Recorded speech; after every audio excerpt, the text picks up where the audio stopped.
آپ خوش نصیب ہو، آپ کے ساتھ والدین ہیں۔ ارے ماں باپ ہاتھ اٹھائیں طوفان ٹل جاتے ہیں، بلائیں ٹل جاتی ہیں، بڑے بڑے پہاڑ راستے سے ہٹ جاتے ہیں۔ کتنی مشکلیں آپ کے ساتھ، کتنی پریشانیاں، کیوں نہیں بیٹھتے ماں باپ کے قدموں میں؟ کیوں نہیں کہتے ان کو ہاتھ اٹھاؤ؟ پوچھو ان سے جن کے ماں باپ چلے گئے، مشکل سر پہ آتی ہے، بندے کو یاد آتا ہے ماں ہوتی تو دعا کرواتا، والد ہوتا تو میں اس سے دعا کرواتا۔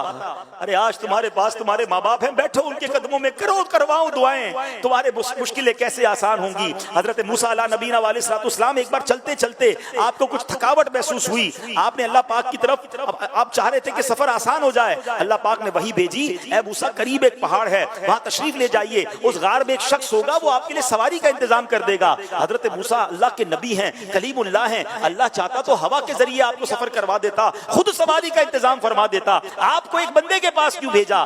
آپ غار میں جاتے ہیں، اس شخص کے پاس جا کر جیسے ہی گئے تو اس شخص نے ابھی آپ کو پہچانتا بھی نہیں تھا، آپ نے فرمایا مجھے سواری چاہیے، اس شخص نے فوراً بادل کو حکم دیا، اے بادل نیچے آؤ، بادل نیچے آیا، اور آپ نے فرمایا اس بادل کو شخص نے حکم دیا کہ ان کو ان کی منزل تک پہنچا دو۔ سبحان اللہ، حضرت موسیٰ اس بادل پر سوار ہوئے اور حضرت موسیٰ حیران ہوئے، اور جناب وہ سفر کمپلیٹ ہو گیا۔ آپ نے اللہ کی بارگاہ میں عرض کی مولا یہ بندہ کون ہے جس کی دعا سے بادل نیچے آیا، بادل نے مجھے منزل تک پہنچا دیا؟ سنیے، اللہ کی بارگاہ سے ارشاد ہوا، اے موسیٰ یہ اپنی ماں کا فرما بردار ہے، اس نے اپنی ماں کی بڑی خدمت کی ہے، جب آخری وقت آیا نا تو اس کی ماں نے اس کو دعا دی تھی، بیٹا میں تم سے راضی ہوں، اللہ پاک بھی تم سے راضی ہو۔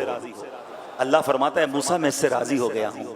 اللہ نے فرمایا موسیٰ میں اس سے راضی ہوں۔ اب اگر یہ بندہ دعا کرے کہ یا اللہ سرخ پہاڑ کو سیاہ کر دے یا سیاہ کو سرخ بنا دے، اے موسیٰ میں اب اس کی یہ دعا بھی قبول کر لوں گا۔ ماں راضی تھی نا، رب بھی راضی ہو گیا، اور جب رب راضی ہو گیا پھر تمہارے کام سیدھے ہو جانے ہیں۔ جس کو دیکھو کوئی بیمار ہے، کوئی قرضے میں ہے، کوئی ٹینشن میں ہے، کوئی پرابلم میں ہے، ہر طرف دوڑے ہو دعائیں کروانے۔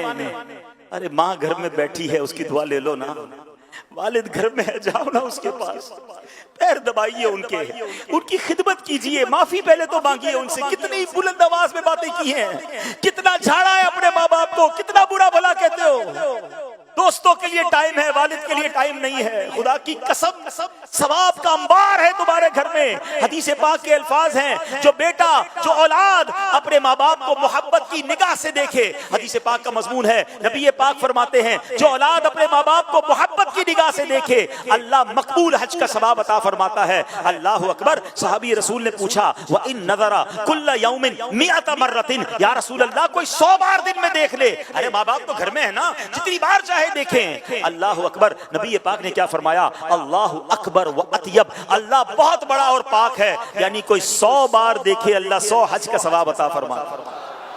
تمہارے گھر میں اتنا بڑا ثواب موجود ہے، اب مجھے بتاؤ دیکھنے پر حج کا ثواب ہے، پیر دبانے پر کتنا ثواب ہوگا؟ ویل چیئر چلانے پر کتنا ثواب ہوگا؟ ان کے لیے دوائی لانے پر کتنا ثواب ہوگا؟ ماں اور ابو کے لیے ان کی من پسند کبھی باہر سے کھانا لانے کا کتنا ثواب ہوگا؟